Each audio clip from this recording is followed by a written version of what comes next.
Hai, Assalamualaikum teman-teman. Kami dari kelompok 1 yang beranggotakan Alvin Ziaul Khoir El Nasair dan Eti Jawharatul Jinani akan mempresentasikan tentang konsep media pembelajaran.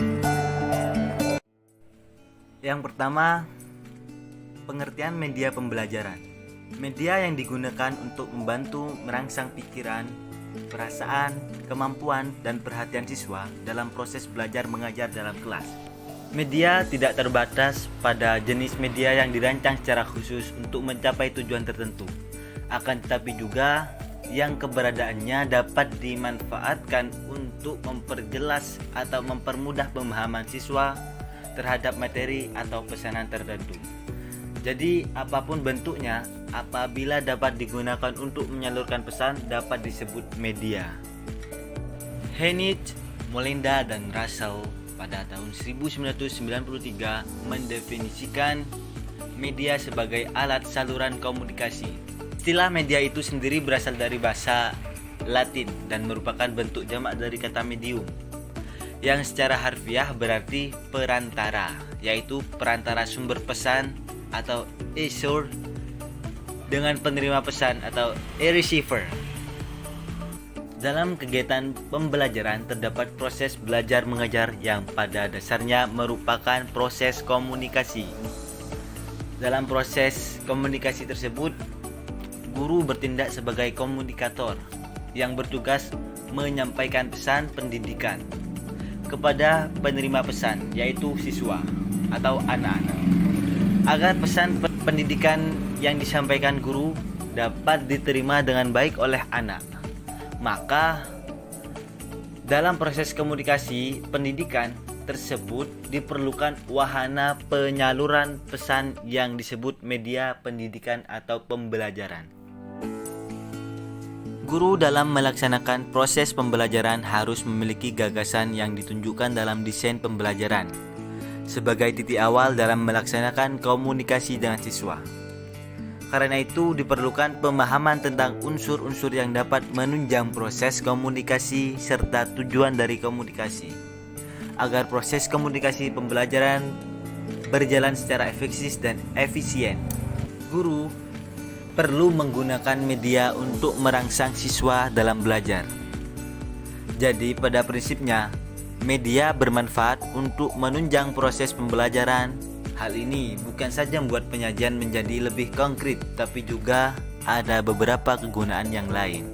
Pengertian media memiliki multi makna, baik jelas secara terbatas maupun secara luas. Munculnya berbagai macam definisi disebabkan adanya perbedaan dalam sudut pandang, maksud dan tujuannya, sehingga banyak orang membedakan pengertian media dan alat peraga. Namun tidak sedikit yang menggunakan kedua istilah itu secara bergantian untuk menunjuk alat atau benda yang sama atau interchangeable. Perbedaan media dengan alat peraga terletak pada fungsinya dan bukan pada substansinya. Suatu sumber belajar disebut alat peraga bila hanya berfungsi sebagai alat bantu pembelajaran saja. Dan sumber belajar disebut media bila merupakan bagian integral dari seluruh proses atau kegiatan pembelajaran dan ada semacam pembagian tanggung jawab antara guru di satu sisi dan sumber lain atau media di sisi lain. Ada beberapa pendapat tentang pengertian media. Yang pertama, NEA atau National Education Association menyatakan media adalah bentuk komunikasi baik tercetak maupun audio visual serta peralatannya. Media hendaknya dapat dimanipulasi, dilihat, didengar, dan dibaca.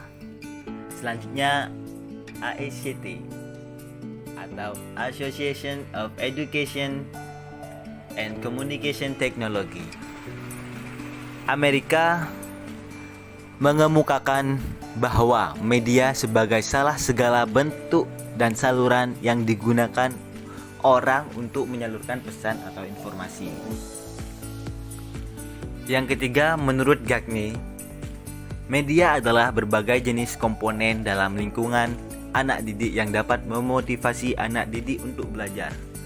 Sedangkan Briggs mengemukakan media adalah segala alat fisik yang dapat menyajikan pesan serta merangsang anak didik untuk belajar. Contohnya adalah buku, film, kaset, film bangkai, dan lain-lainnya.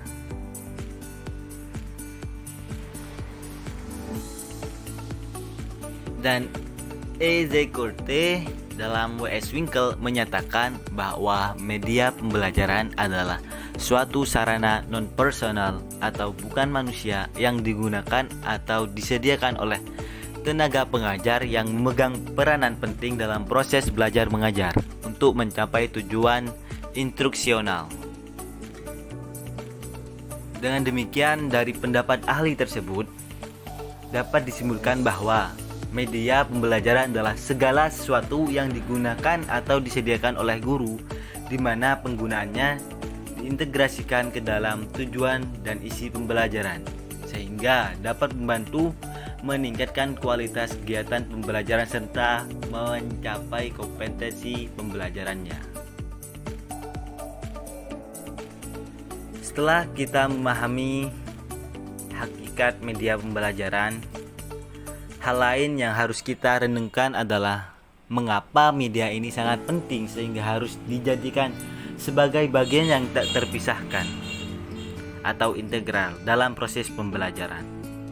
Ada beberapa alasan. Yang pertama, banyak hasil penelitian menunjukkan bahwa proses pendidikan akan lebih berhasil bila anak turut aktif dalam proses pendidikan tersebut. Dengan kata lain, yang menjadi pusat kegiatan dalam kegiatan pendidikan bukanlah guru, melainkan anak atau siswa. Hal ini mengandung pengertian perlunya berbagai fasilitas belajar termasuk media pendidikan atau pembelajaran. Yang kedua, penelitian yang dilakukan oleh British Audiovisual Association menghasilkan temuan bahwa rata-rata jumlah informasi yang diperoleh seorang melalui indera menunjukkan komposisi sebagai berikut. 25% melalui indera penglihatan atau visual, 13% melalui indera pendengaran atau auditory, 6% melalui indera sentuhan dan perabaan. 6%-nya lagi melalui indera penciuman dan lidah. Jadi, penggunaan media yang dapat dilihat atau visual dalam kegiatan pendidikan untuk anak akan lebih menguntungkan. Sedangkan proses pendidikan yang sebagian besar bahan ajar disampaikan secara verbal dengan mengandalkan indera pendengar tidak banyak menguntungkan dalam pencapaian tujuan pendidikan. Ketiga, temuan penelitian lainnya menunjukkan bahwa pengetahuan yang dapat diingat seorang antara lain bergantung kepada melalui indera apa ia memperoleh pengetahuannya. Penelitian ini melakukan 3 macam cara penyampaian informasi, yaitu secara auditory, visual, dan audiovisual. Kemudian masing-masing kelompok yang menerima informasi secara berbeda-beda dites daya ingatnya, yaitu berapa banyak informasi yang masih diingat setelah 3 jam dan 3 hari. Terlihat jelas pada gambar tersebut berdasarkan referensi Daryanto 2010 dapat diuraikan bahwa posisi media pembelajaran dapat meminimalisir gangguan-gangguan yang bisa saja timbul saat proses transformasi ilmu pengetahuan berjalan dengan adanya umpan balik atau feedback dari dan kembali ke gagasan awal. Untuk itulah perlu mengoptimalkan posisi media pembelajaran. Namun perlu dipahami media apa yang akan dipakai pada sistem pembelajaran nantinya. Barry Morris mengklasifikasikan 4 pola pembelajaran yang digambarkan dalam bentuk bagan. Dari bagan tersebut dapat dipahami bahwa pada pola pembelajaran tradisional 1, pengajaran hanya terpusat pada guru sebagai pengajar. Sedangkan pada pola pembelajaran tradisional 2, pengajaran dijelaskan oleh guru dengan menggunakan media. Lalu, pada pola pembelajaran guru dan media terdapat 2 metode, yaitu Ada kalanya pengajaran murni disampaikan oleh guru langsung dan ada kalanya pengajaran murni melalui media. Yang terakhir, pola pembelajaran media maksudnya belajar murni melalui media tanpa adanya guru sebagai pengajar.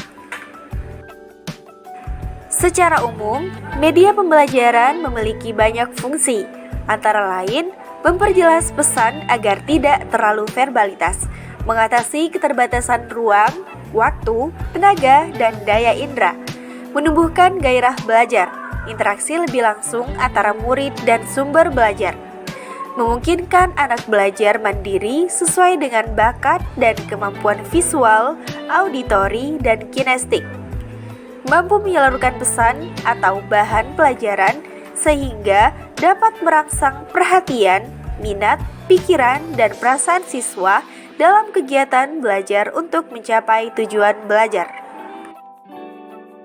Ada 3 kelebihan kemampuan media, yaitu: pertama, kemampuan fiksatif, artinya dapat menangkap, menyimpan, dan menampilkan kembali suatu objek atau kejadian.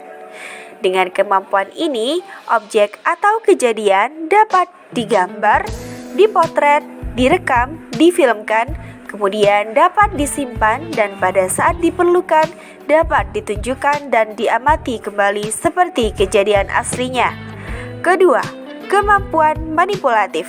Artinya, media dapat menampilkan kembali objek atau kejadian dengan berbagai macam perubahan atau manipulasi sesuai keperluan.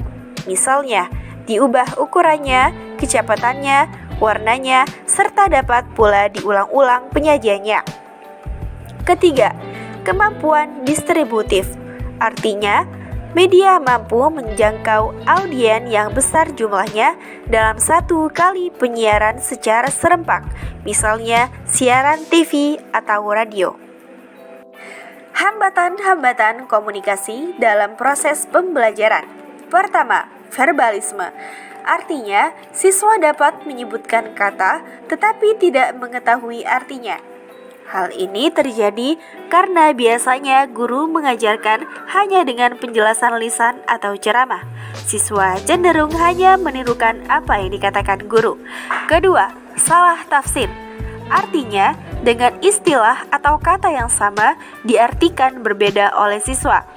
Hal ini terjadi karena biasanya guru hanya menjelaskan secara lisan tanpa menggunakan media pembelajaran yang lain, misalnya gambar, bagan, model, dan sebagainya. Ketiga, perhatian tidak berpusat. Hal ini dapat terjadi karena beberapa hal antara lain gangguan fisik. Ada hal lain yang lebih menarik mempengaruhi perhatian siswa melamun, cara mengajar guru membosankan, cara menyajikan bahan pelajaran tanpa variasi, kurang adanya pengawasan dan bimbingan guru. Keempat, tidak terjadinya pemahaman, artinya kurang memiliki kebermaknaan logis dan psikologis. Apa yang diamati atau dilihat dialami secara terpisah, tidak terjadi proses berpikir yang logis, mulai dari kesadaran hingga timbulnya konsep. Demikian presentasi dari kelompok kami. Terima kasih atas segala perhatian dan mohon maaf apabila ada kekurangan. Akhir kata, wassalamualaikum warahmatullahi wabarakatuh.